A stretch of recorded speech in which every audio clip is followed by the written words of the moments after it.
Shalom dan puji Tuhan saudara atas kebaikan Tuhan pada setiap kita, sehingga pada hari ini kita boleh bersama lagi di dalam ringkasan pelajaran Sekolah Sabat, pelajaran yang ketujuh yang bertajuk Diberkatilah Orang yang Percaya. Untuk memulai pembelajaran Sekolah Sabat kita, mari kita berdoa. Bapa Syurgawi, terima kasih atas kebaikan-Mu karena menolong kami bersama dengan kami sementara kami mempelajari pelajaran Sekolah Sabat kami pada minggu ini. Dalam nama Yesus kami berdoa. Amin. Sekali lagi saudara, tajuk Sekolah Sabat kita pada minggu ini ialah Diberkatilah Orang yang Percaya. Yang menjadi pertanyaan, siapa orang percaya ini? Mengapa mereka diberkati? Apa jawaban Injil Yohanes kepada pertanyaan kita?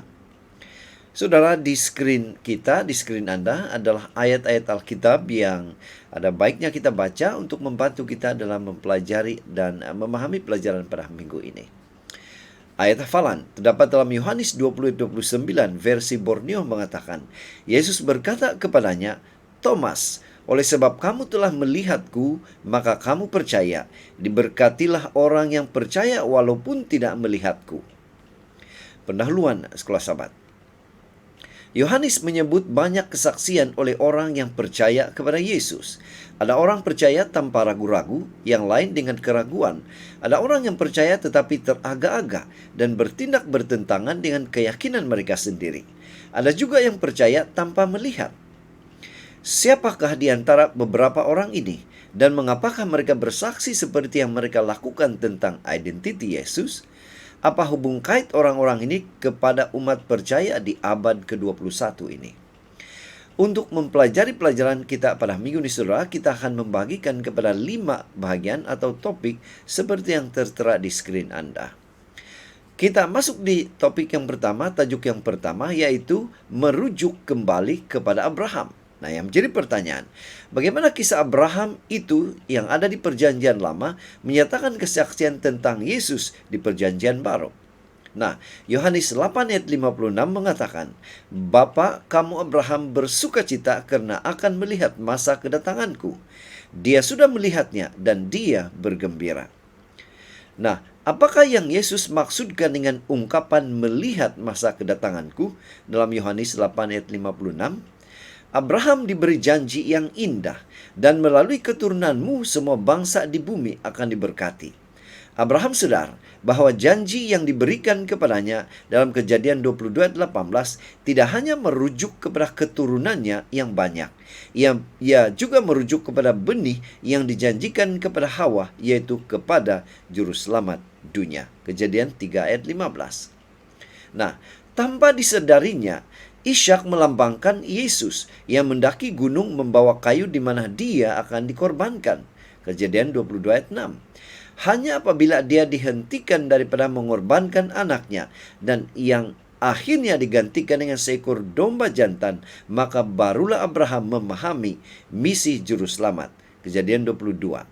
Dengan iman, dia melihat hari Yesus Kristus, kematian penebusnya, menjadi percaya dan bersukacita. Dan di screen Anda ada 2 pertanyaan yang kita boleh bincang di dalam kelas-kelas Sabat kita. Kita masuk di tajuk yang kedua, yaitu kesaksian oleh Maria. Jadi pertanyaan, bagaimana Maria memberi kesaksian tentang Yesus menurut Injil Yohanes?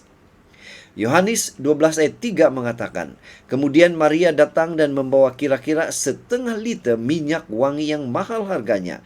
Minyak itu dibuat daripada akar wangi. Dia menuang minyak itu pada kaki Yesus, lalu menyapu kaki Yesus dengan rambutnya. Oleh itu, keharuman minyak itu memenuhi seluruh rumah. Nah, saudara, terdapat beberapa sebab atau alasan yang menyebabkan Maria menawarkan minyak wangi yang mahal harganya kepada Yesus dan mengurapi Yesus dengan minyak itu. Yohanes 12 ayat 1 hingga 3. Nah, alasan yang mungkin digunakan atau alasan yang memang digunakan oleh Maria. Yang pertama yaitu Yesus telah mengampuni dia dari dosa. Lukas 7 ayat 44 hingga 48. Kedua, Yesus telah membangkitkan saudara lelakinya daripada kematian. Yohanes 11 ayat 1 hingga 2. Yang ketiga, Yesus telah berbicara dengannya tentang kematiannya sendiri. Yohanes 12 ayat 7. Nah, tetapi mereka yang dijemput ke majelis itu tidak memahami apa yang mendorong Maria. Simon tuan rumah hanya memikirkan dosanya. Yudas hanya memikirkan faedah yang boleh diperolehnya daripada pemberian yang sangat mahal itu. Tetapi Yesus mengetahui hati semua orang. Dia membuat Simon melihat kurang rasa terima kasihnya. Dia memberitahu Yudas untuk tidak menjadikan orang miskin sebagai alasan. Dia hanya mempunyai kata-kata sayang untuk Maria. Dia memberi ganjaran kepada imannya dengan mengingatkannya bahwa dosanya telah diampuni, dan dia memuji tindakannya di hadapan Yudas dan yang lain. Di screen Anda ada 2 pertanyaan yang kita boleh bincang di dalam kelas-kelas sahabat kita. Kita masuk di tajuk yang ketiga, yaitu kesaksian tanpa disedari Pilatus. Nah, yang menjadi pertanyaan, bagaimana Pilatus memberi kesaksian tentang Yesus tanpa dia sedari? Yohanes 18 ayat 38. Pilatus berkata kepadanya, "Apakah itu kebenaran?" Kemudian dia keluar mendapatkan orang Yahudi lalu berkata, "Aku mendapatinya tidak bersalah sama sekali."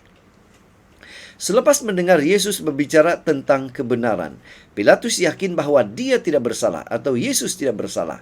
Yohanes 18. Kemudian dia sekali lagi mengisytiharkan bahwa Yesus tidak melakukan jenayah. Yohanes 19 ayat 4. Malah dia coba merayu kepada sifat kemanusiaan dari orang ramai dan sekali lagi menyatakan dia atau Yesus tidak bersalah. Yohanes 19 ayat 5 hingga 6. Tetapi kemuncaknya tiba apabila dia mengetahui bahwa Yesus mengaku sebagai anak Tuhan. Pilatus menjadi panik dalam Yohanes 19 ayat 7 hingga 8.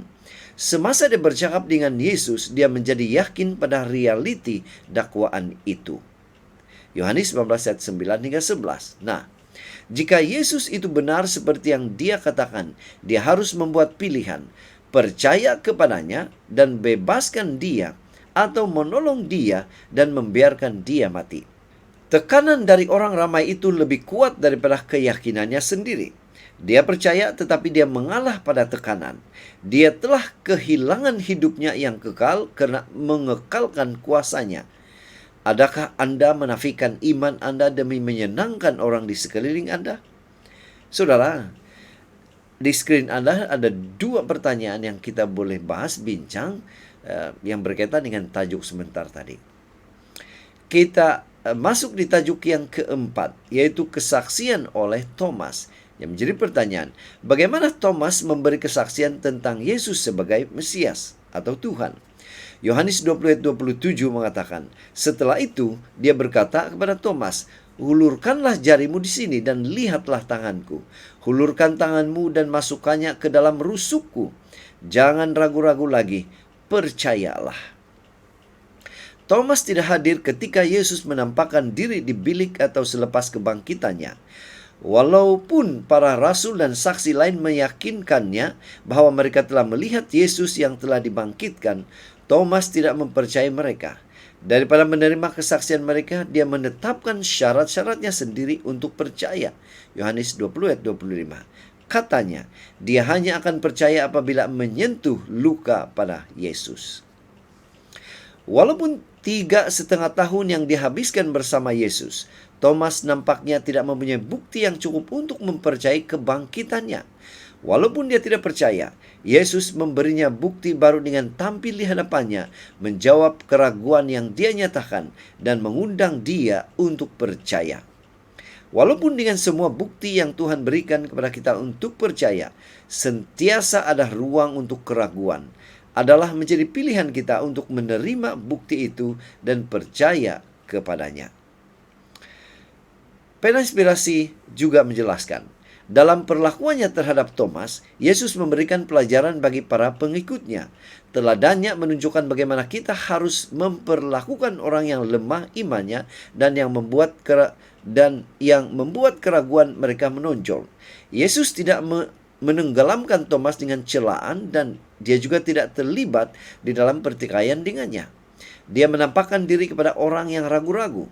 Thomas telah sangat tidak masuk akal dalam menentukan syarat-syarat imannya, tetapi Yesus dengan kasih sayang dan pertimbangannya yang murah hati memecahkan semua halangan. Ketidakpercayaan jarang diatasi dengan kontroversi. Ia agak diletakkan di atas pertahanan diri dan mencari sokongan dan alasan baru. Tetapi biarlah Yesus dalam kasih dan belas kasihannya dinyatakan sebagai juru selamat yang disalibkan, dan dari banyak bibir yang tidak mau akan terdengar pengakuan Thomas, Tuhanku dan Tuhanku. Saudara, di skrin Anda dan saya ada dua pertanyaan. Kita boleh bincang, kita boleh bahas, dan pastinya kita boleh mendapat jawaban kepada pertanyaan ini. Kita masuk di tajuk yang kelima terakhir atau yang terakhir, kesaksian kita tentang Yesus. Yang menjadi pertanyaan, bagaimana kesaksian kita tentang Yesus di abad yang ke-21 ini? Yohanes 20 ayat 29 bagian B, diberkatilah orang yang percaya walaupun tidak melihatku. Apakah bukti yang Tuhan telah berikan kepada kita untuk percaya kepadanya? Yang pertama, alam semula jadi. Walaupun tidak sempurna dan dicemari oleh dosa, Allah mengajar kita reka bentuk pintar yang telah dikaruniakan oleh penciptanya. Kedua, melalui firman Tuhan buktinya. Di dalam Alkitab kita dapati banyak kesaksian tentang kerja-kerja berkuasa Tuhan dalam sejarah dan dalam manusia. Di dalamnya terutamanya kita mempunyai kesaksian Yesus sendiri. Ketiga, nubuatan, penggenapan nubuatan yang mengumumkan peristiwa sejarah berabad-abad sebelum penggenapannya. Tirus hancur, pemusnahan bait suci Yerusalem, dan lain-lain lagi. Keempat, pengalaman pribadi. Bagaimanakah hati kita berubah? Bagaimana kita melihat tangan Tuhan bekerja? Apakah jawaban yang kita dapat daripada doa kita? Ringkasnya saudara, untuk menjadi percaya adalah untuk melihat realiti yang lebih besar yang berada di luar kaedah terdekat kita. Di skrin Anda ada satu pertanyaan yang kita boleh bahas bincang di dalam kelas-kelas Sabat. Pena Inspirasi juga menjelaskan, Anda mungkin mengatakan bahwa Anda percaya kepada Yesus apabila Anda merasakan penghargaan terhadap kos keselamatan. Anda boleh membuat dakwaan ini. Apabila Anda merasakan bahwa Yesus mati untuk Anda di atas salib yang kejam di Kalvari. Apabila Anda mempunyai iman yang cergas dan memahami bahwa kematiannya memungkinkan Anda untuk berhenti daripada berdosa dan untuk menyempurnakan tabiat yang benar melalui anugerah Tuhan yang dianugerahkan kepada Anda sebagai pembelian darah Kristus. Jadi saudara, sekian saja ringkasan pelajaran Sekolah Sabat kita pada minggu ini. Semoga ini boleh membantu kita di dalam mempelajari pelajaran Sekolah Sabat kita pada minggu ini. Kesimpulan yang pertama, perbezaan utama dalam ungkapan iman oleh Abraham dan oleh Thomas. Abraham menunjukkan iman yang penuh percaya tanpa bukti fisikal ketika Tuhan berjanji kepadanya untuk memberikan keturunan yang banyak meskipun dalam usia lanjut. Thomas ragu-ragu sehingga dia melihat dan menyentuh bukti fisikal luka Yesus. Kisah mereka mengajar kita untuk mempercayai janji-janji Tuhan walaupun tanpa bukti yang jelas di depan mata. Karena iman sejati tidak memerlukan bukti fisikal, tetapi yakin terhadap kebenaran dan kuasa Tuhan. Yang ketiga, apakah kebenaran? Menurut Yohanes, dalam Injil Yohanes, kebenaran dijelaskan sebagai sesuatu yang dinyatakan melalui Yesus Kristus. Ia mengaku dirinya sebagai jalan kebenaran Yesus Kristus. Kebenaran adalah sifat Tuhan yang sempurna dan diwujudkan dalam kasih, keadilan, dan penyelamatan yang diberikan melalui Yesus. Oleh itu, kebenaran adalah penyataan Tuhan dalam Yesus yang memimpin kita kepada kehidupan kekal dan pengenalan yang mendalam terhadap kehendak-Nya. Ketiga, kelebihan besar dalam melihat nubuatan Daniel 2 dan Daniel 7. Kita hidup setelah berlalunya banyak peristiwa sejarah yang telah menggenapi nubuatan dalam kitab Daniel, seperti robohnya kerajaan Babylon, Media Persia, Yunani, dan Rom. Orang-orang yang pada zaman Yesus hanya melihat nubuatan itu sebagai janji masa depan, tapi kita hari ini dapat mengesahkan ketidakpercayaan firman Tuhan melalui penggenapan sejarah. Ini memberikan kita keyakinan yang lebih dalam untuk mempercayai kebenaran Tuhan dan janji-janjinya yang akan datang. Kita berdoa. Bapa Surgawi, terima kasih atas kebaikan-Mu karena hadir di tengah-tengah kami sementara kami mempelajari pelajaran sekolah Sabat kami pada minggu ini. Dalam nama Yesus kami berdoa. Amin.